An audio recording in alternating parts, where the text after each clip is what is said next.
you're welcome to the Daybreak News compliments of the season. I am Sholafumi Oguntuashi.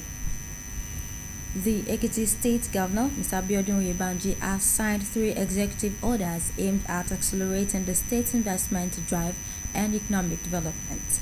The executive orders are: 1, which is on the promotion of transparency and efficiency in the business environment. Order 2 is on establishment, adoption, and implementation of framework for responsive and inclusive land-intensive agricultural investments. And the 3rd executive order is on trade grievances redress mechanism. In a statement by the Chief Press Secretary to the Governor, Mr. Yinka Oyebode, the executive orders were signed by the Governor by virtue of the authority vested in him by the Constitution.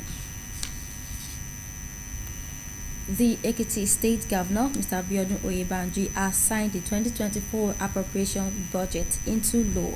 The governor, who assented to the bill in his office, expressed the determination of his administration to proper implementation of the budget for the benefit of Ekiti people. The appropriation bill was christened Budget of Sustainable Growth and Development. Government House reporter Yemi Olajutemu has details of the story. 2024 budget of 159.5 billion naira was presented to the Ekiti State House of Assembly on the 13th of October. The Speaker, Mr. Adeoye Aribasoye, who presented the bill to the Governor, said the legislators have thoroughly scrutinized the budget and noted that it would help the government achieve the shared prosperity agenda as well as meet the agenda of the people. I can tell you that one of the things we did at the House of Assembly was to ask our members to also go back to their various constituencies to engage with people. And by the time we came back, we realized that the budget before us aligns with the priorities of our. Back on oversight as part of budget monitoring, the governor thanked the legislators for their efforts towards the overall development of the state and assured the gathering that the budget will be fully implemented to accelerate the socio-economic development of the state and the well-being of the people. And I'm so impressed with the quality of debate and scrutiny put in place by the members of the House of Assembly. Mr. Speaker, I've listened to you on the need to, in partnership with the House of Assembly through your oversight, we will ensure that we implement this budget to the letter. Yemi Olajutemu reporting. In a related development, the Osun State Governor Ademola Adeleke has signed the State Appropriation Bill tagged Budget of Reconstruction and Recovery into law. The budget passed by the House of Assembly is put at 273 billion naira. In a statement issued by the governor's spokesperson, Olawale Rashid, Governor Adeleke said the budget was crafted to fast-track the revitalization of the various sectors of the state's economy. He said his administration's focus is to put the state on the path of sustainable development. The governor commended the State Assembly for the prompt processing of the appropriation bill. The Ekiti State government says that in service of Ekiti State BSES, the Commissioner for Information, Chief Taiwo Olatubosun, made the statement in his office in Ado while playing host to the members of the executive of the Nigeria Union of Journalists (NUJ), the Radio Television Theatre Art Workers Union of Nigeria (RATAU), under the umbrella of BSES Joint Consultative Council. He said that government had connected the BSES to the national grid and noted that efforts were on to also make the station benefit from the IPP. Olatubosun promised that obsolete equipment of the station would be overhauled and general needs of the staff would be attended to for optimum service delivery.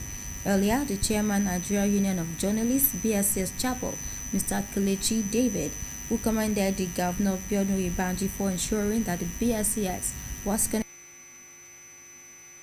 to some of the needs of the staff, to include transportation, working tools, among others. The Ministry of Communications, Innovation and Digital Economy has announced the commencement of applications for teaching positions under its Build-a-thon initiative program.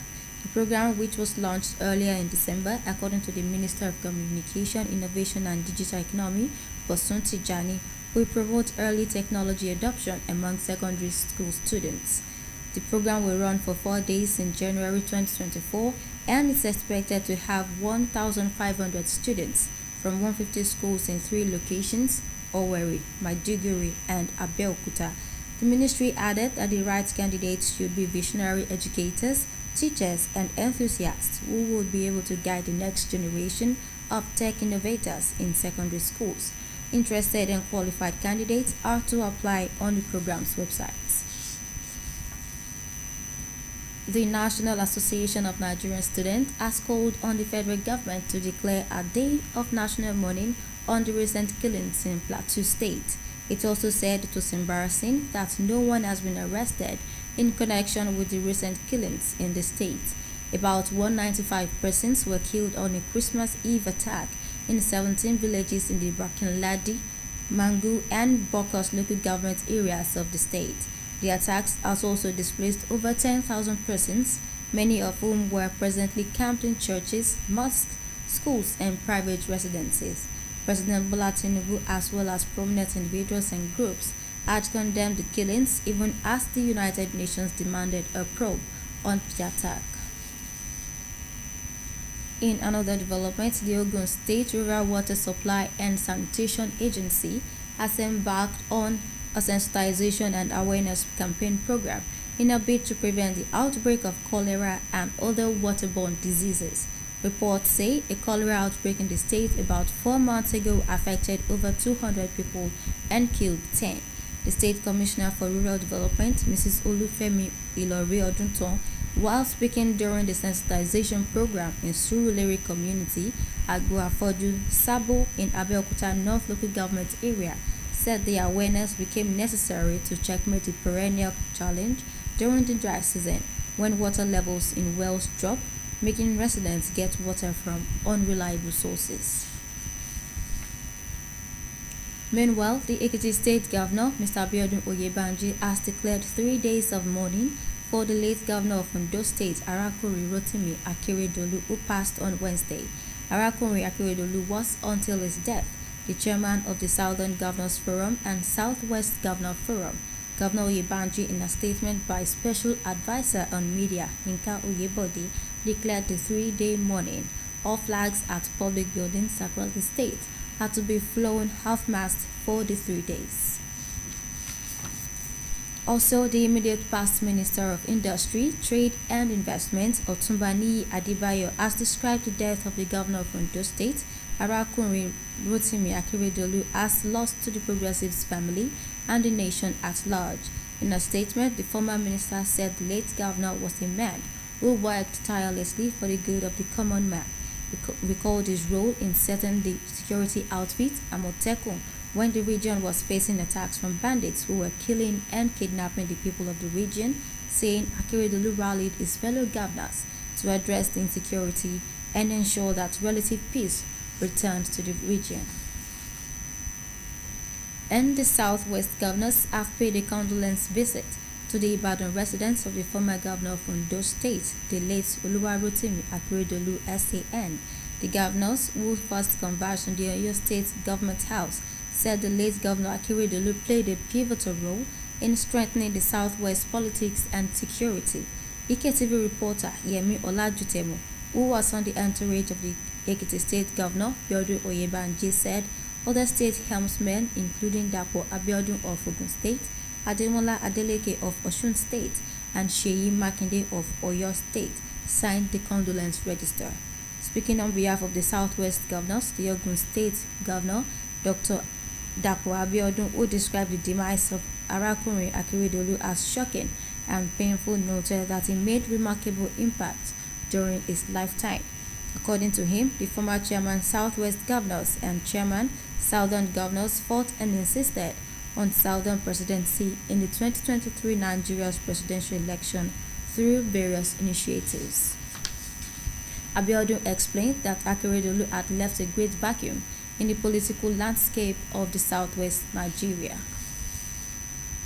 And on to foreign, the French government says it will deploy more than 95,000 police and military personnel for New Year's Eve celebrations, adding that a heightened terrorist threat required tight security. Interior Minister Gerald Damanin told reporters that Sunday's deployment was motivated by a context of a heightened terrorist threat due to the conflict in Israel and Palestine.